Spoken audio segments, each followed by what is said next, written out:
Hello and welcome to the Postage Stamp, where we travel the world while staying in a corner.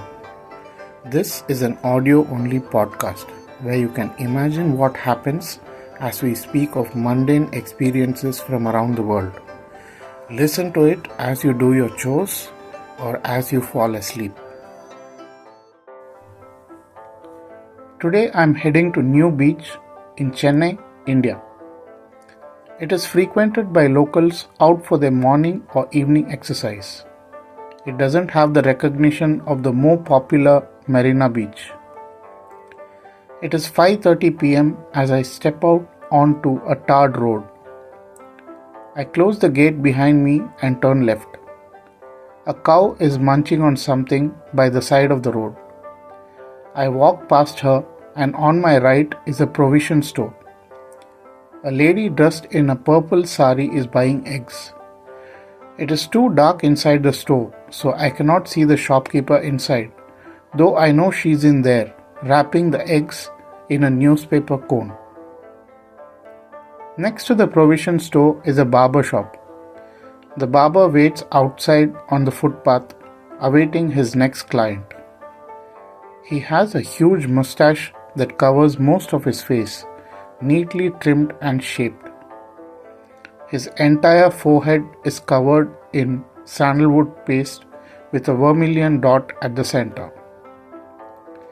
He is wearing a t-shirt with a camouflage pattern. His shop is filled with photographs of him posing with various actors and politicians. Remarkably, there is a giant signboard of Velupillai Prabhakaran, the leader of the Sri Lankan LTTE, right outside his shop. I walk past and turn right. The road is overflowing with school children. They have just been let out after their afternoon classes. They are mostly older children aged around 15. As is the case with children, they are absorbed in their own discussions with their friends and do not know what's happening in the world around them. They walk 5 abreast and have nary a thought for the poor cyclist ringing his bell trying to get past them. I weave through them and finally turn right again and walk past the wealthy man's house. It has a huge gate that's always closed. I have never seen what's inside, but the watchman outside is killing time on his phone as usual. I reach a fork. Both directions lead to the same spot. One path is crowded and chaotic as it goes past a metal workshop and a motorbike repair shop. I take the other, quieter one, but it has been dug up by a bulldozer for waterworks, and I have to sidestep all the mud and stones to reach the milk shop at the end of the road. I turn right once again, and there's a tiny shrine of the Hindu god Ganpati under a tree. A flower seller sits next to it, waiting to sell offerings to devotees. I walk past and reach a roadside market. The seller comes only on the first Wednesday of the month, which happens to be today. He's got several plastic sacks filled with pulses and grains of all kinds by the side of the road. A couple of buyers are haggling with him over the price. I turn left at the little photography gallery and walk to the end of the road where I turn right again. There's a queue of vehicles waiting for the traffic signal at the end of the road to turn green. I join them and wait to cross to the other side. The signal turns green and vehicles move in all directions. I dodge and weave and jog a little to cross to the safety of the other side. This is the most dangerous part of my journey as I cross this huge road. I walk past the pharmacy and quickly turn left into the safety of more residential roads. I walk under the arch advertising a school and walk past an ATM. I see a few more stragglers from this school walk past and a few teachers who are heading home after their day's work. I reach an intersection and head straight. A few stray dogs are around, barking at another dog who has wandered into their territory. I turn left and walk past the kindergarten. It's been closed for a few hours and only the watchman is around. There are a couple of huge garbage cans outside and some dogs are trying to find scraps. I walk past and head into an enclave. This has been closed for vehicular traffic with a metal gate, but I can squeeze past from the side. This area is shady and quiet from engine noises and honking horns. A couple of kids aged about 8 are kicking a football on the road.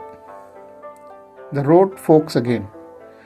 The roads enclose a park where kids are playing on a jungle gym and some adults are on an evening walk. Some are doing stretches. I take the road on the left as it's shorter. There's a lot of tree cover here and the road is littered with bird droppings. I make sure to take a path that has the least droppings. I turn left again and walk past the little convenience store. All sorts of packages, snacks and chips hang invitingly on racks outside the store. I walk past and turn right onto a wonky footpath. A homeowner has constructed a ramp into his house over it, and other bits of it are occupied by a lamppost and a tangle of wires. I find a safe way across and reach an intersection. This road has a lot of two-wheelers zipping past at high speeds, paying no attention to a speed breaker that's been put there to discourage them. I look left and right several times before I'm sure I can cross. Across the road, there's a fruit seller operating out of the back of a mini lorry. He has got a lot of exotic imported fruits. I spot strawberries, pears, water apples, plums and green apples before I pass him and walk past towards the coconut seller who is at the corner. He sells tender coconut to thirsty passers-by. I turn right at the corner and reach my favorite bit of the trip. It's a wide, shady road covered with trees and it leads straight to the beach.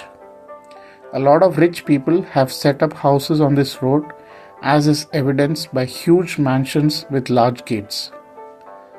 There's a construction site now as a huge hotel or some other monstrosity is getting constructed. I spot a couple of dogs on their walks with the caretakers and I spot the lady who is always on a walk at this time. I reach the beach and see the police kiosk with the clock on it. It's 5:55 p.m. and it's starting to get dark. I turn left and continue walking parallel to the shore.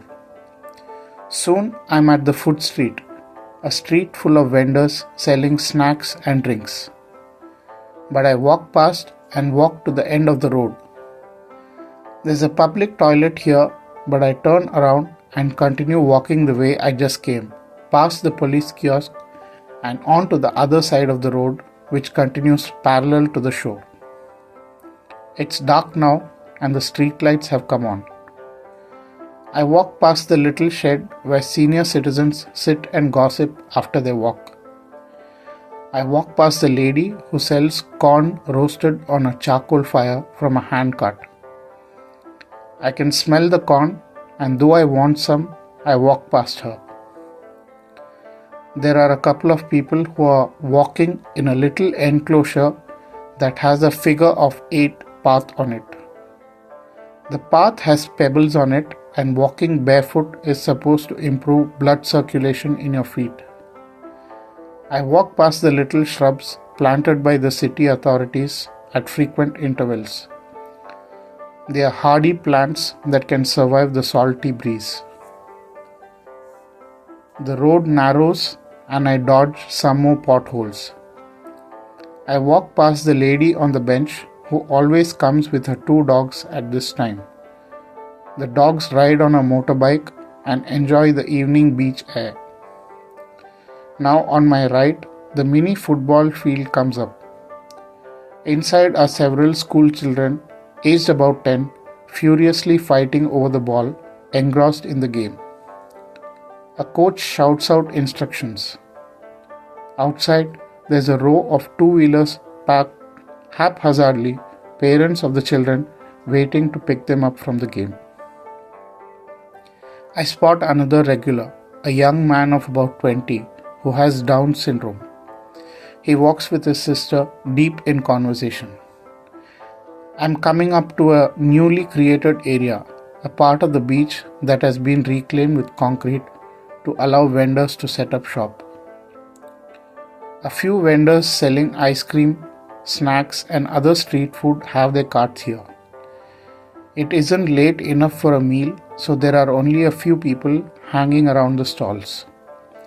A couple on a date, a solo woman in her car enjoying a plate of momos. I walk past into the last stretch of this road. There's some commotion. A film crew seems to be at work, busily setting up their equipment. Lots of people milling about. It's usually a quiet spot that not many walk up to, but today it's bustling. They have displaced the food truck that's usually parked in this spot. I weave through their vans and lighting equipment and reach the end of the road. I turn back now and I will retrace my path home the same way I came. That brings an end to the latest episode of the Postage Stamp, where we travel the world while staying in a corner. Look forward to another mundane experience in another corner of the world in the next episode. Goodbye.